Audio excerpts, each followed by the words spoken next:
আমি কারেন্টলি একজন product manager হিসাবে আছি মালয়েশিয়ান একটা টেক স্টার্টআপে যেটার নাম বাস এআই এবং আমরা মার্কেট রিসার্চ নিয়ে কাজ করি। আসলে প্রোডাক্ট ম্যানেজমেন্ট ফিল্ডটা যদিও নতুন না, বাট প্রজেক্ট ম্যানেজারের ডেফিনেশনটা আমাদের টেক ইন্ডাস্ট্রিতে অনেক ব্রড। কারণ একটা প্রোডাক্ট ম্যানেজার কী করে সেটা হাইলি ডিপেন্ড করে সে কোন টাইপের অর্গানাইজেশনে কাজ করছে।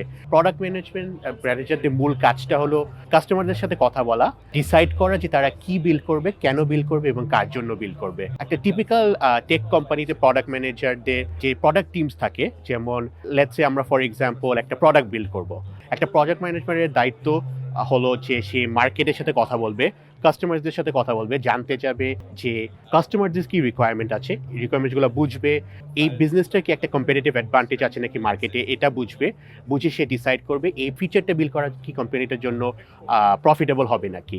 তো সেই অনুযায়ী প্রোডাক্ট ম্যানেজমেন্টের দায়িত্ব হলো সে এই রিকোয়ারমেন্টগুলোকে নিবে, মার্কেটের ডিটেলসগুলোকে নিবে, এগুলোকে একটা রিকোয়ারমেন্টে ট্রান্সলেট করে তার ডিজাইনারকে এবং তার ইঞ্জিনিয়ারের সাথে কাজ করে ফিচারটাকে মার্কেটে নিয়ে আসবে এবং তার কাস্টমারের কাছে নিয়ে যাবে। সো টিপিক্যালি একটা কোম্পানিতে প্রোডাক্ট ম্যানেজমেন্ট বা একটা প্রোডাক্ট টিমে ইউজুয়ালি 3 থেকে 5 জন থাকে, 5টা রোল থাকে। যেমন প্রোডাক্ট ম্যানেজার, তার সাথে থাকবে ইঞ্জিনিয়ার্স থাকবে যারা অ্যাকচুয়ালি ফিচারটাকে বিল্ড করবে, ডিজাইনার্স থাকবে যারা ফিচারটাকে রেডি করবে বা ডিজাইন করবে, কিছু টিমে ডেটা সায়েন্সিস্ট থাকে যারা ডেটাগুলোকে নিবে, অ্যানালাইজ করবে। সো বেসিক্যালি এভাবে করে একটা প্রোডাক্ট টিম টেক কোম্পানিজগুলোতে বানানো হয়। মানুষ অনেকে জিজ্ঞাসা করে যে প্রজেক্ট ম্যানেজার আর প্রোডাক্ট ম্যানেজমেন্ট কি সেম রোল নাকি।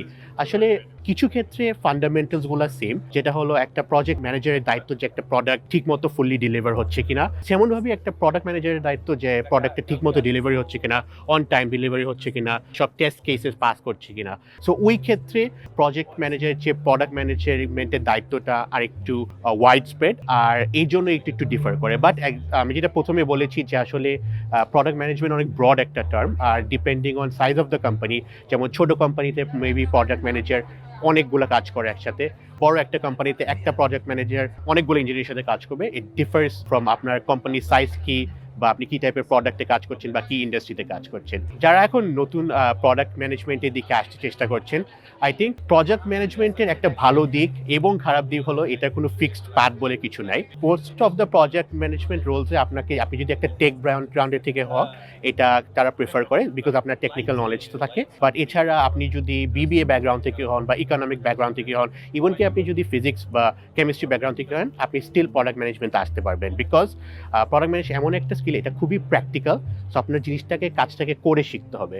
অ্যান্ড আমরা আমাদের প্রোডাক্ট ম্যানেজমেন্ট ফিল্ডে আমরা একটা ওয়ার্ড অর ডেফিনিশন ইউজ করি যেটাকে বলি আমরা product sense.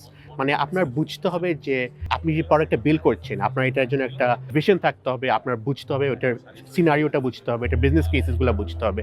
So in that sense product ম্যানেজমেন্টে ঢুকা যেমন কোনো ডিফাইন্ড পাথ নেই, যেমনভাবে আপনি যদি এটার উপর একটু ফোকাস করেন, নিজে নিজে দু একটা সেলফ প্রজেক্টস করেন, এভাবে করে আপনি রিলেভেন্ট এক্সপিরিয়েন্স বিল্ড আপ করে আপনি প্রোডাক্ট ম্যানেজমেন্টের দিকে আসতে পারবেন।